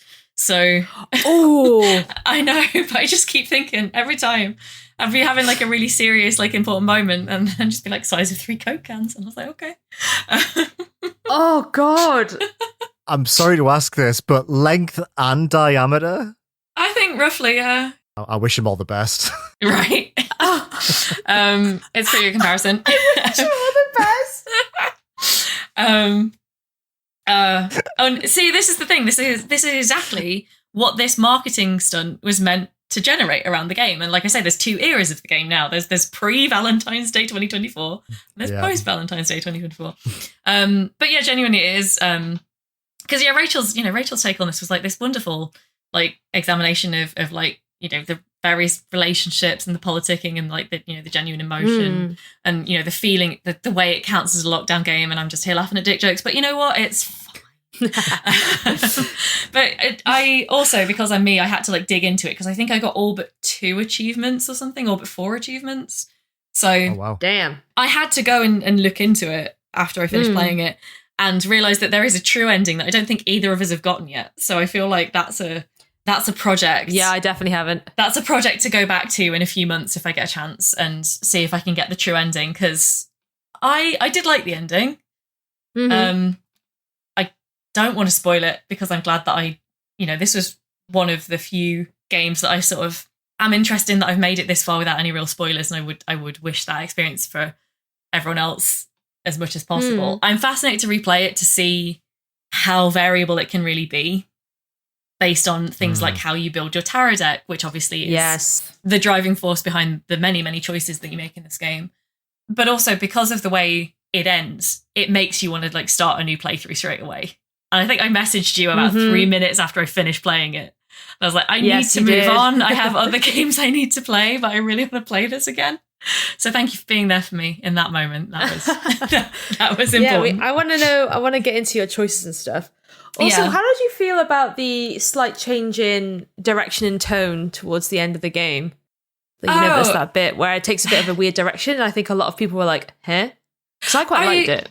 I enjoyed it. It wasn't this game was not what I expected. Or for all that people told me what it was, I did not expect the game to be. How much do we want to talk around this? Because like I'm thinking how much to give away versus how much to kind of keep under wraps. I will say, okay, how about this? I thought that it was going to be a lot more about her in isolation and having Abramar as like her only point of like contact. Whereas that is only a very short initial part of the game. It opens up into a lot more interaction and a lot more of like a social network. You can talk about that because all the screenshots show all the other characters you speak to. Fair enough. Yeah, so it was a much bigger cast than I expected there to be for a game that was like about isolation. I guess it makes sense. It would have been a much shorter game, I think. It would have been a much more sort of like character piece game. But I did enjoy, even though I wasn't expecting it, I did enjoy the direction it took. Which I feel like is the thing that we're kind of talking around so as not to give away the sort of midway twist. Yeah, if you wanna ask any questions couched in the amount of spoilers that you think we should go into, and I will do my best to answer in kind, or we can just save that for another day. Yeah, I mean, I think the reason I brought it up was when a lot of people play it like they have expectations, and the direction it takes like towards like maybe the fourth quarter, like the last quarter of the game. I like it, I think. But that's the thing, Deconstructing have been criticised before for their games shifting tone quite suddenly and like it changing into something else. And so for me, I liked the change of direction, and I just wondered like literally what you thought as well. And then because if people are interested but are a bit worried about that shift in tone, because I think a lot of people mention it on Steam and some people don't like it at all. So I was like, I want to know what Rebecca thought of it, because like I still think it's worth playing, even though it is quite a big shift. It's not like a little shift. It's like, oh, we're going to completely change the like almost the nature of how the game plays, and like your priorities and your goals before have like really dramatically shift to something else. And I liked that aspect of it. This was a game I very much went with the flow. I didn't, other than the expectation of like that central relationship, I didn't know really, and the tarot mechanic as well. I didn't know what else to expect from this game. So I didn't have a lot of expectations other than, as I say, the central relationship, the tarot thing, and the fact that I was going to really like it, according to a lot of people who know me very well. Which was kind of actually, sometimes what I will say is like a lot of the time when people have been like, this is so your thing, you go in and you're like, it can't quite live up just because you've been so like hyped for it. This did live up based on everything that like people had told me. That's great. Beforehand, I really enjoyed it. And I would say, just it's took me 10 hours, I think, to finish the game. I would honestly say, like, if you're not sure, just kind of give it a try. I would say though, with the shift in tone, I felt that the tone shifted quite regularly. I don't think it's like every chapter kind of opens with a scene that takes you away from the current story, or a lot of the chapters open with a scene that like is a flashback scene pretty significantly to a different point in Fortuna, the main character's life. And I thought that did work to establish that like things weren't always going to run along the same lines in this game the whole time. Because you find out stuff like, I mean, the start of chapter 2, for example, I think that's early enough not to constitute like a too significant a spoiler. You suddenly get a lot of her like life as a human on Earth in the 1960s. And that was like really unexpected because she looks like the way she's presented and like physically and the way she talks throughout the first chapter. I was really expecting like a contemporary, she looks quite millennial or like quite Gen Z in the way that she's dressed, in the way that she kind of talks and presents herself. And so to suddenly like be given this information where it's like, actually she's from like a very different point in history. And she has this, she has this experience of being a woman in like, I think she's like the child of refugees, I think, from Europe after the Second World War. And her experience is like a woman living in America then as like that first generation immigrant. And like there's a lot going on there that you kind of like weren't expecting from this kind of like, cute kooky witch from, she looks a little bit like contemporary. And everything that comes up in this game kind of adds more layers, and they're always quite unexpected. So for me, it didn't feel that jarring when there was that shift to an almost completely different style of gameplay in the final sort of third. Just because I think it built the idea that her life, despite the fact that she's kind of been locked indoors with nothing to do but the same 10 books to read for the last 200 years, her life's kind of always been in flux. And yeah, I thought that it served the story. Like, you know, was it the choice I would have made? Maybe not, but it's not I wasn't writing the story, so I think it worked for the story they were telling for sure. Like, yeah, no, That's super interesting. I really did like it. I can't wait to play it again, although I will have to wait to play it again for at least a little while. And yeah, for my sort of like, my conclusions on it would be that if I had managed to play it before we did our Game of the Year list last year, I think it probably would have knocked one of mine off. However, Which one? Would have knocked off? I don't want to name it. I don't want to name it because I'm like, it's not. It wouldn't have come off for any reason other than the fact that we were doing 5 games, and like that's kind of not a, you know, that's not a reason that I want to like retract a suggestion that something was one of the games of the year, because it still really is. So I'm not gonna name it, but it probably would have been. Oh, it pretty definitely would have been in my top 5 from last year. Yeah, nice. Fair not to name it. Birth, not Tiny saying. Life. Oh no. Goodbye, Volcano High.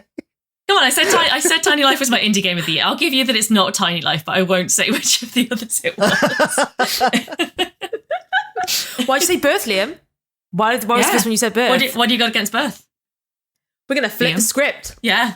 We're both going to aggressively have a drink. I think that bird came back in the room. I was merely listening very intently to my friend. Another small owl that said something that sounded like birth. I'd never say that about Madison Carr's masterpiece. Right. Also, there's a demo on Steam for Cosmic Wheel. I love that. I love that there's just demos for everything. I know, right? Yeah, there's a lot of demos out there now. It's really good. Imagine getting into indie games right now. There's just demos for everything. You just play the demos. It's like being a kid with a like PlayStation magazine. Literally. Oh god. Yeah, it is. Yeah. The demo disc. Yes. It's like 100. Yeah. It's like, nice. How old were you before you realised that games, like, you could buy a full version?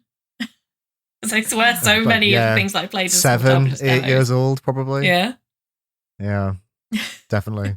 Well, I'm really glad you liked it. And yeah, I'm glad that it lived up to your expectations. And it's interesting as well that it still managed to exceed them, or at very least sort of wasn't what you expected. I think that's really fascinating, because I haven't played this yet, but I've seen some of it because Yoli was playing it over the Christmas holiday. Okay. And she ran through it 3 or 4 times in a row. She got really into it. Oh, damn. That's, yes. She wanted to just... She played it and she was like, oh, I want to do it again, but with completely different choices. And then she did that 3 more times. Amazing. Oh my God. But I've only seen this while playing Stardew Valley and also having an infection. So my feelings towards this game are quite odd. But I do need to play it, and I will play it this year. It'll make you feel quite weird anyway, but I can imagine... Right, okay. Yeah. Yeah. Just because like the world of it is so weird, I think. Mm-hmm. Yeah. It is. I mean, you know me, in the end, I like a strong narrative and good characters, and I'm willing to forgive it going a bit off the rails if it surprises me in a good way, and it did. So, you know, nice. Okay. That's where I'm at. Good. And with that, I think we can finally, belatedly, flip the final calendar page and say, Indieventure has had its word on 2023 for now. Woo! Stamp. Done. Stamp We're that. entering our 2024 era, which will run for the next financial year. Until about the same time. Yeah, I was about to say about the same time next year. If I wasn't currently just completely, absolutely done with the concept of financial years, I would have made that comparison. But I was like, you know what? I'm exhausted with it and I can't. So... What's happened to you about financial years? What? Oh, good. Don't maybe put this in the podcast, but you know, HMRC keep chasing me for money I don't owe, and it's really pissed me off. Fuck. Yeah, fair enough. No, fuck 'em. Boo. Yeah, pains in the arse. And I'm like, I don't know how. I mean, if I'm going to be a firebrand and like try and bring down the government on this podcast, it's not going to be via the HMRC. They just suck. I want to be, I want to make my stand on something more meaningful. But yeah, fuck them. That's where we start. We start with HMRC. Shall we do our hyperfixations? Are we at that stage? Yeah, let's do it. Absolutely. Amazing.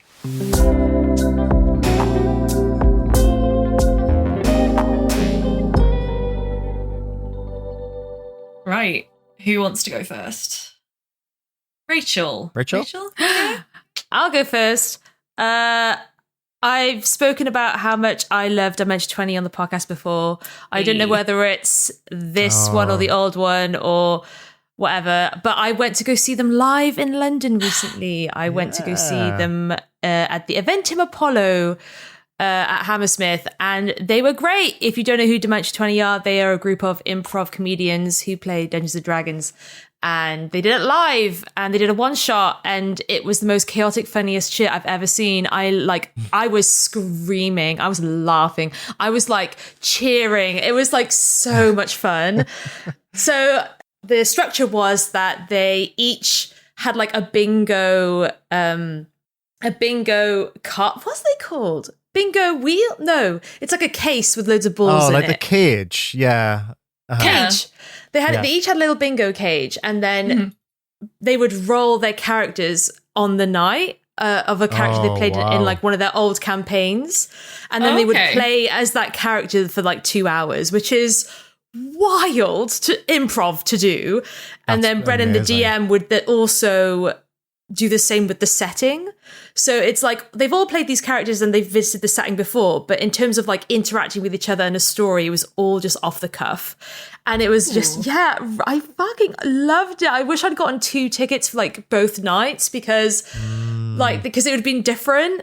But yeah, like it was just really fun. I went with a friend of the podcast, Hayden. We had such a great time. Like, I honestly, oh my God, the tickets were like sold out. And thank Christ, like Hayden's Gen Z, because I did not know how Ticketmaster worked. And I was just like so lost and confused. And like they were like so on it and got like us really good tickets. And I was like, thank Christ you're here. Because like I really would have been, I was like, I didn't understand Ticketmaster, and I refreshed the page and apparently you were literally booted out of the queue. I was in distress. I was crying, screaming, throwing up, but yeah, Hayden got us 2 tickets and it was just great and I had such a good time. And I just want to do it again. I want them to come back to the UK, but I don't know if they will because they're kind of gonna get really big, and like I'm like, please come back. So yeah, I've just been really into Dimension 20 and Dropout just in general, watching all their content recently. When I got back this morning from my holiday, I rewatched some of Dimension 20 just to like, it's just my go-to now. I'm almost moving away from YouTube. I don't know if you guys, like, I was really into YouTube, like, for years I've been really into YouTube, but I'm really finding myself moving away from it. And that's really sad. Like, right? Like, I remember last year, like, literally on the podcast talking about, like, how much I loved YouTube and video essays and, like, there's literally like, maybe a handful of creators, like, maybe 5 people I go on to see if they don't regularly upload, but I'll literally watch them. But, like, I'm tired of like YouTube now. And so Dropout TV is just like a great place to go where I just know I will like all the content and I can just rewatch for £6. And they're like super cool about you sharing passwords and stuff. Like, this is now an advert for Dropout TV, but I'm obsessed with it. So yeah, if you like D&D and you want to see really cool people improv and act their asses off and just give it a go. Start with The Crown of Candy. It's D&D, but with candy people. Sorry, it's Game of Thrones, but with candy people. I've heard that's incredible. The best one to watch. Oh wow, yeah, that's a good jumping up point. Like that's a wild season. So if you wanted to get into it, start there. I think the first episode is available for free on YouTube, and if for free, and then if you're like hell yeah, you should go watch the rest on Dropout. But yeah, I want to see them again. Oh, it was so much fun. So yeah, I've been hyperfixating over my besties for now and ever. It's a hyperfixation that's just current in my life. The best kind. For years. The best kind. Yeah, for years, yeah. You're finally getting a taste of how I experience everything. Yeah, that's the thing. My hyperfixations are so quick. I never really stick with like things too long, but like D20 has been such a part. I was really into Critical Role and I've moved away from them in the last couple of years. They're just not hitting as hard as I think they used to. So D20 has just been a replacement, and I just me and a friend of the podcast Henry just watch it. We just watch them all the time, and so yeah, I love them. So yeah, I now know what it feels like, Rebecca. I'm with you. I understand.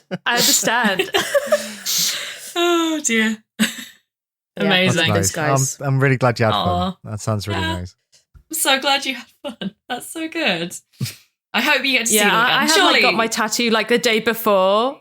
Yeah, I really hope they come back to London. Surely they will. They sold out super quick. It's London. London gets everything.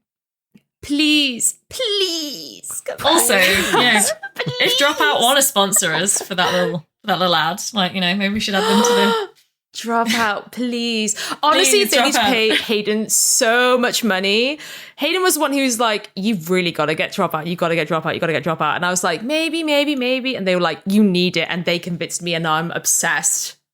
So amazing. Yeah. From person to person. They should be on commission then, definitely. Yeah, they should. Yes. They really should. And I'm on commission. Incredible. Who's next? Awesome. What about you two?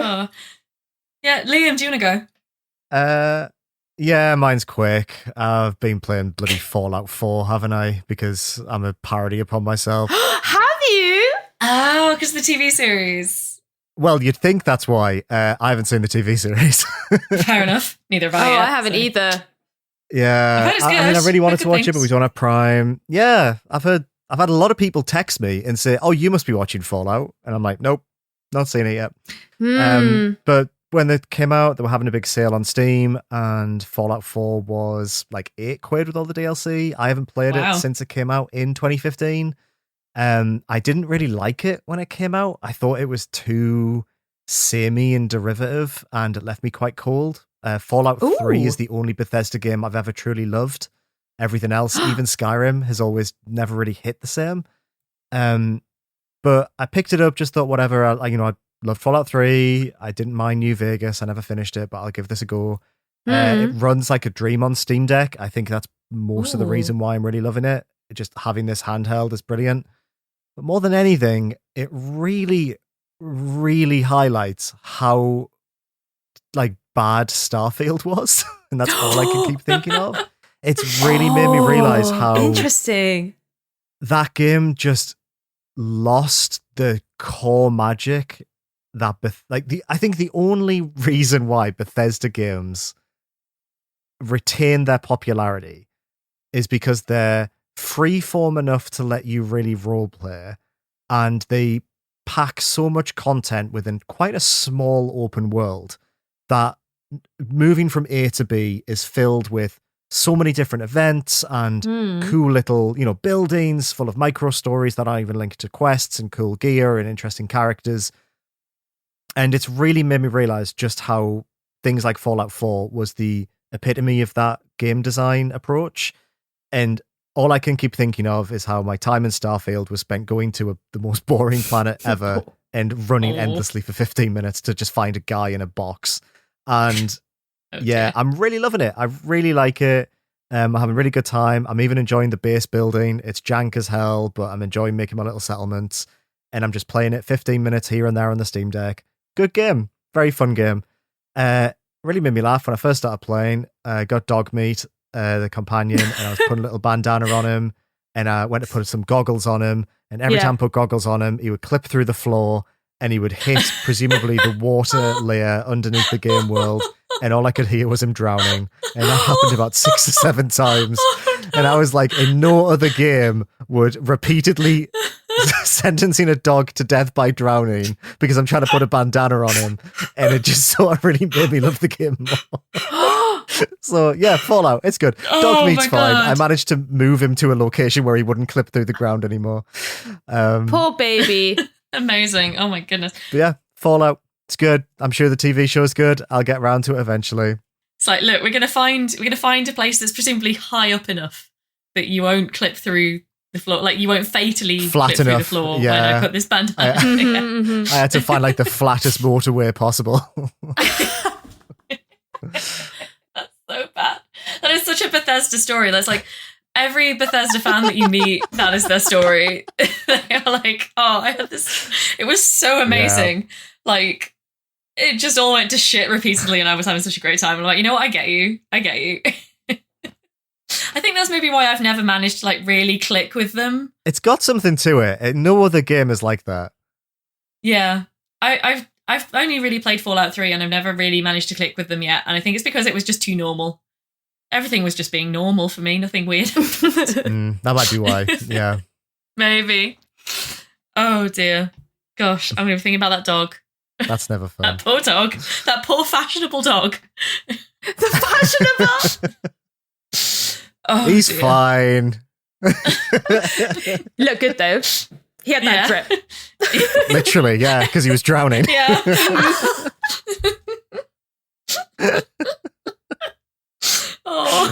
Oh dear. Well, what's yours, Rebecca? So mine has a little bit of a story behind it, because like basically top level, right? Mine is Rusty Lake. I know, but wait for it.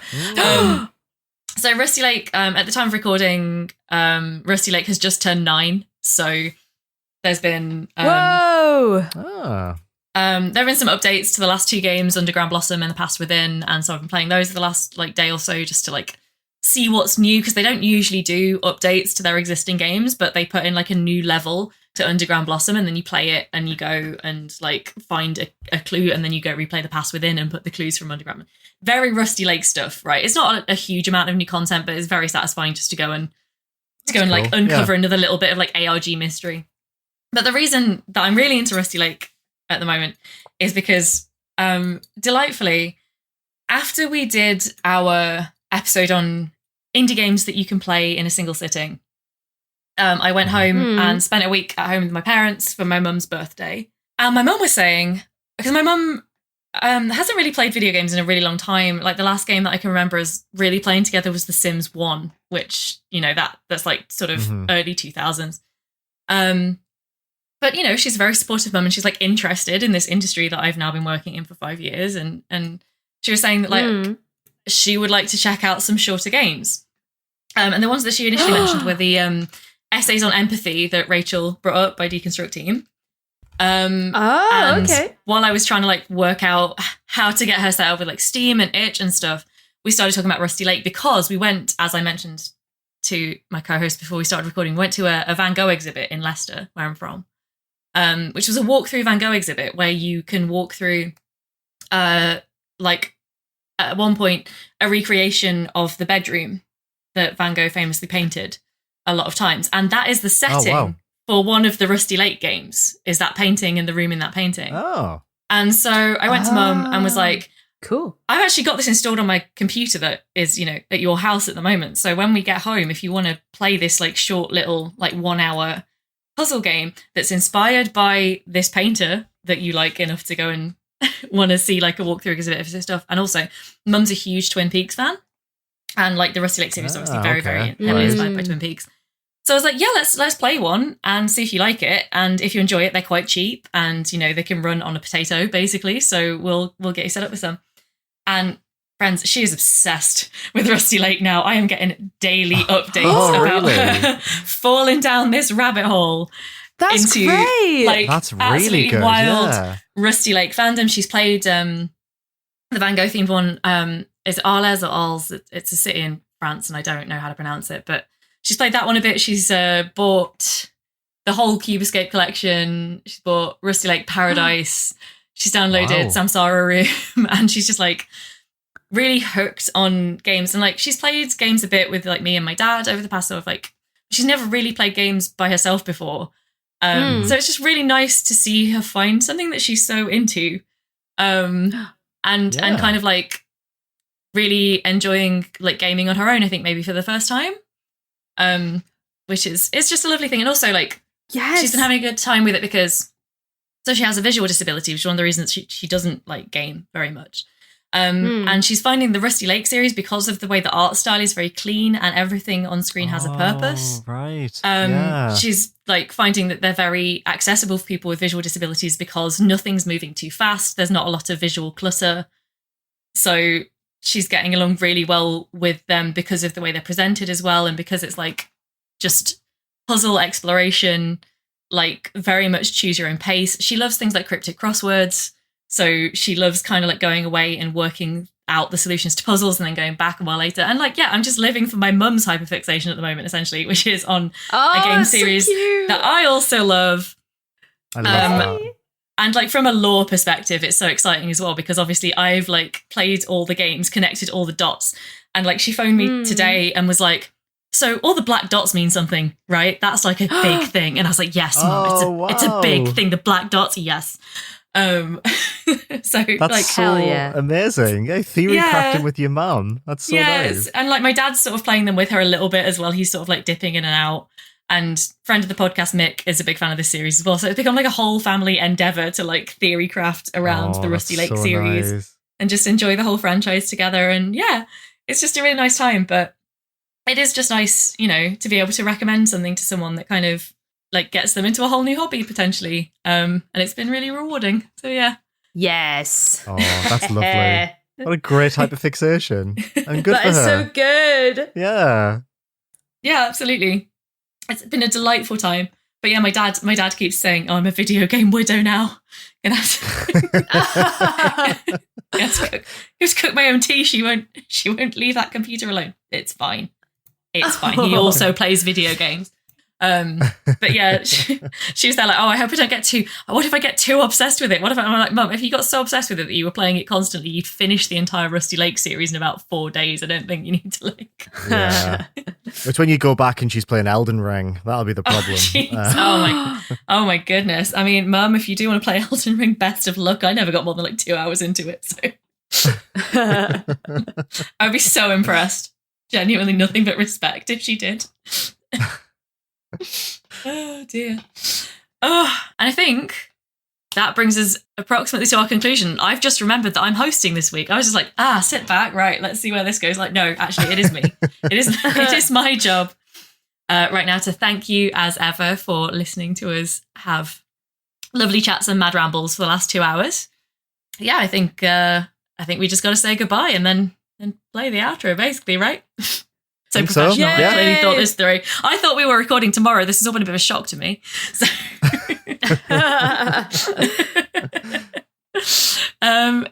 yeah. Thank you, lovely people, as ever, for joining us, and we'll see you in the next one. Bye, everyone. Bye. Yeah, cheers, everyone. Bye. Bye. Indieventure is a video games podcast created, produced, hosted, and edited by Rachel Watts, Rebecca Jones, and me, Liam Richardson. For more information, including a list of every game we mentioned in this episode, make sure to check out our website, indieventurepodcast.co.uk. You can get in touch by sending your questions, comments, and feedback to contact@indieventurepodcast.co.uk.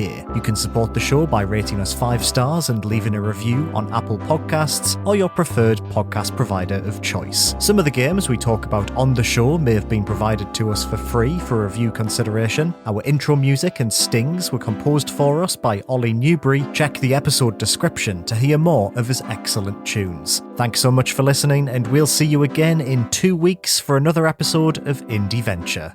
Bye for now.